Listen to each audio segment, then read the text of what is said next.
The helicopter behind me is an HH-3E Jolly Green Giant, and it was used to rescue downed airmen behind enemy lines during the Southeast Asia War. The rescue version of the H-3, the HH-3E, was originally bought by the Air Force as the CH-3, and it was used for rescue work before the Southeast Asia War, but it was not used for combat search and rescue. This is specially modified to go into dangerous areas and recover downed airmen. Some of the changes they made to this helicopter included extra fuel tanks, so it would have a longer range. It was refuelable by air, and in fact it was the first helicopter type to be able to refuel by air. It had a rescue hoist on it to send down a pararescueman or a PJ to help recover the downed airmen. It also had armor and machine guns on it to help defend itself against enemy forces. The HH-3E Jolly Green is the critical airframe in the development of combat search and rescue in the Air Force. Helicopters had been used to rescue personnel actually beginning in World War II and continuing in Korea and into Southeast Asia, and sometimes in a combat situation. But when we're talking about a rescue package that includes strike aircraft, refuelers, things like that, the real capability that we think of as combat search and rescue, the HH-3E Jolly Green was the first platform to do it. The methods used by Air Force rescue forces in the Southeast Asia War was well honed.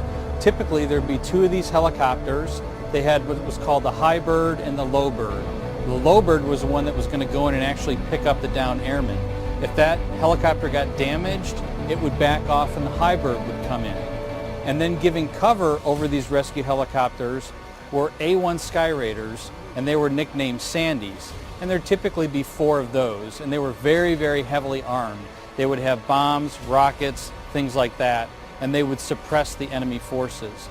Then in addition to that, there was also a Hercules that was specially modified to aerial refuel these helicopters so they could stay in the air longer.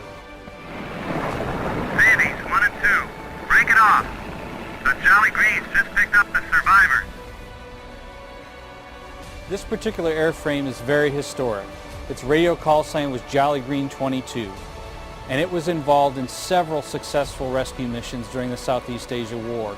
And in fact, there were 14 Silver Stars and 1 Air Force Cross awarded to crewmen who flew in this helicopter. There was one particularly important mission that this HH-3E flew. In 1968, there was a U.S. Marine F-4 that had been shot down over North Vietnam. This helicopter was sent in to pick up the 2-man crew. They went in under fire and picked up the first Marine aviator and picked up some bullet holes and pulled off. They went back in to get the second Marine aviator, but by that point he had been killed by enemy forces. So at the end of the mission, they had picked up 68 bullet holes, the windshield had been cracked, there were bullet holes through the rotor. It was beat up pretty good. Now, of the crewmen, 3 of the crewmen were awarded Silver Stars. The 4th crewman, Sergeant Dennis Richardson, was awarded the Air Force Cross, but he didn't actually receive it until 40 years later. In 2008, the Air Force took a look at the actions on board this HH-3E and determined that Sergeant Richardson's actions merited the award of our nation's second highest honor, the Air Force Cross. The HH-3E really represents physically something about the American character. The fact that our country would commit such great resources, and in fact no other country in the world commits the kind of resources that the U.S. does to recover downed airmen, really says something about our national character.